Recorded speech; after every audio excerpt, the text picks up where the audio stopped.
Your self-liquidating offer should be paying for your ads, and if it's not, here's what's broken and how to fix it. Like, I get it, self-liquidating offers are really sexy.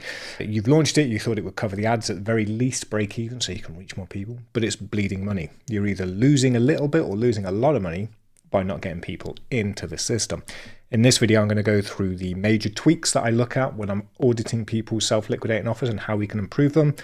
We do this a lot in the Growth Models Plus community, but here I'm going to give you the major things that I look for that have helped people increase the conversion rate from their self-liquidating offer. Okay, so let's look at how to fix a broken S. The first thing that you should be looking at is the traffic, right? Everybody loves to go straight to the offer, but really who you should be looking at first are the ideal customer persona, the problems that they face, and the solution that your SLO covers. Now, I've done videos on this in the past where we talk about how to actually create these so that they appeal to people, but a lot of the time people might have got a defined ICP, they might understand the problem, they might have got a good solution, but then they're driving the wrong traffic to it. The first thing that you want to be looking at is, are the people who are getting to your self-liquidating offers sales page, are they the actual people that can buy? What I mean by this is, let's say if you take weight loss as a potential offer. Weight loss is a massive industry, right? There's all these people who want to lose weight.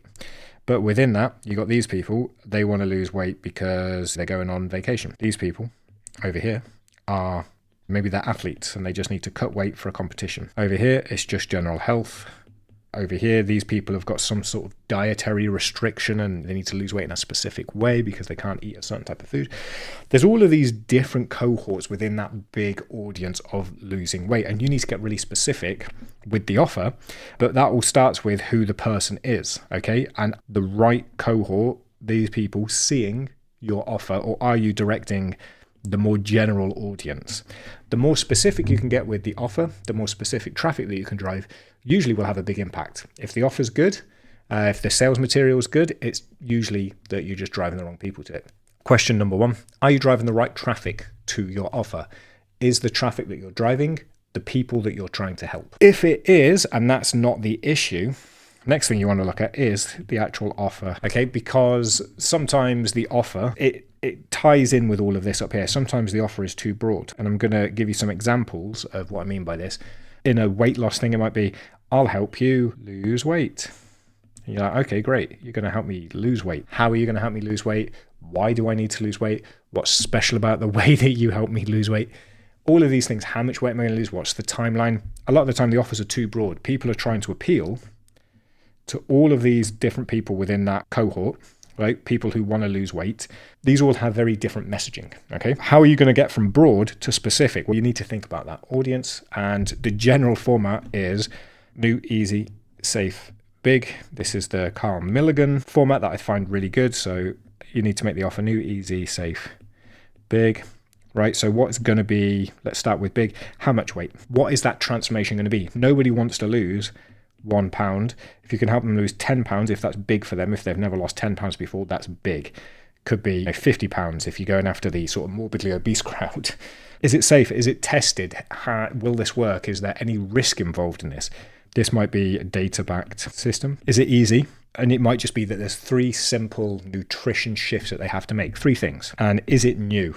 And it's based on new data, right? So then you get the offer, which is, I'm going to help you lose weight, to revolutionary new data-backed system, helping people with whatever the problem might be. So that's the cohort, lose however many pounds within a time frame, and then without doing the thing that they don't want to do.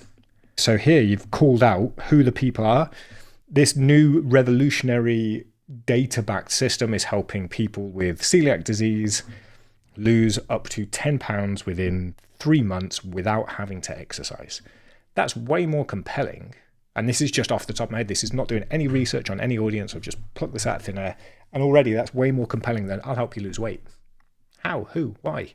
Now, if you were to do this for real, you should have that data, you should have that system, so you can add more specificity in here to make the new, easy, safe, big way more appealing to that customer, okay?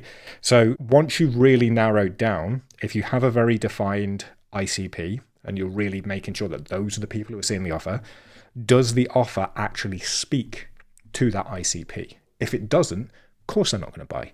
People who are trying to lose weight for general health reasons, and the doctor said you need to lose 20 pounds, completely different motivation, completely different problems to the professional athletes who need to cut 10 pounds for a competition weight.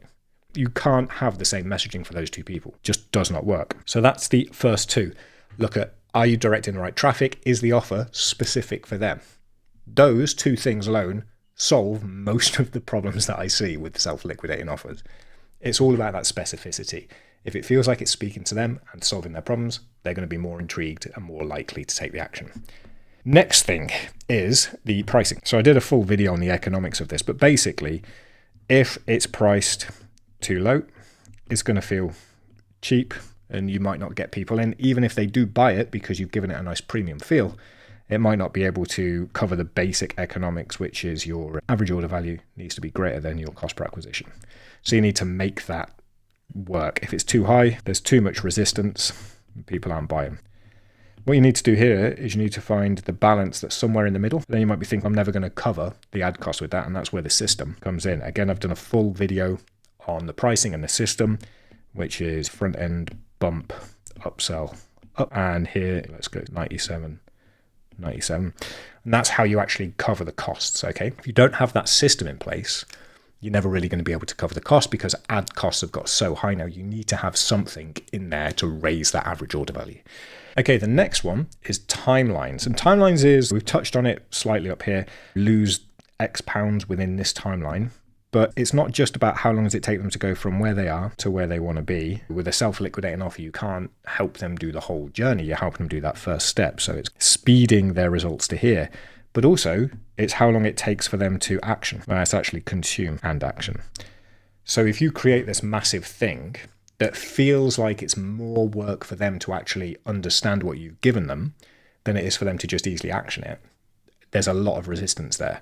I see these people who are like, get these 1,000 things to help you do that. And I'm like, it's 1,000 things. I don't want to have to sit there and find the 5 in there that are actually going to help me. It's too much work. I'm paying for a shortcut. What you're effectively giving me by giving me 1,000 things is more work. I'm paying you to make my life harder. That's going to confuse me more. So timelines are both about the results, but also how quick it is to consume an action. And the general rules here are it should be no more than 4 hours to consume and understand the information, no more than 48 hours to see some kind of result, right? And some of the best ones that I've seen with this are like literally things like follow this 3-step process. And if we're doing the weight loss thing, it's use these 3 exercises for 10 minutes every day. And people are like, oh, okay, I can start doing that right now. I'm going to look at this sheet. It's going to show me the exercises that I can do to lose weight, and I'm going to do them. Great. Or it's going to be a copy and paste type approach. Install is the word to think of here. How can they basically install your system into their current processes to get better results? One of the good ones that I saw was Chris Osakowski, 92-word email he had. He said, copy and paste this 92-word email, send it to your audience who haven't bought from you, and this will get them to buy. And I'm like, all right, it's going to take me 10 minutes to watch the video on this. So big tick there. It's going to take me 2 minutes to then copy and paste that into my email service provider and send it to my audience. And then I'll know very quickly whether it's actually generating some kind of a result. That's the other thing that I'll always look at. Are you giving away too much for the price? And this isn't about, oh, they didn't pay for that much value. It's about helping them get a result. People don't want to pay for you to make their life harder. People want to pay for an easy to install system. They want to go from here to there in the shortest time possible. Your self-liquidating offer should do that. So those are the kind of the main things that I look for when we're talking about self-liquidating offers. It is really, this is the core part up here. If you can get the right kind of offer based on a very specific ICP and you're driving the right traffic to it, the rest of it is secondary. If you have a really cool offer that really solves a problem for a very targeted audience, it's going to be much easier to sell. The other things then of making sure that the pricing is right, that's going to help you cover your costs, and then making sure that they can see results in a short period of time, they're just going to help boost those results. Okay, this is what I look for. These are the tweaks that I would recommend if you have a self-liquidating offer that doesn't seem to be making as much money as you think it should be. If you have any questions, drop them in the comments. I've got a full little course which abides by these rules here, and it'll help you set up the self-liquidating offer that you need within like maximum 2 weeks if you follow the steps. People have used it and set it up within 2 days. So if you go and you get that's called the $1 product challenge, it'll either be in the description or in my bio, depending on where you watch this video, and it'll help you set up this system that I talked about here to maximize the average order value for people coming in so that you can continue to generate more customers, more buyers at scale without having to worry about the spend.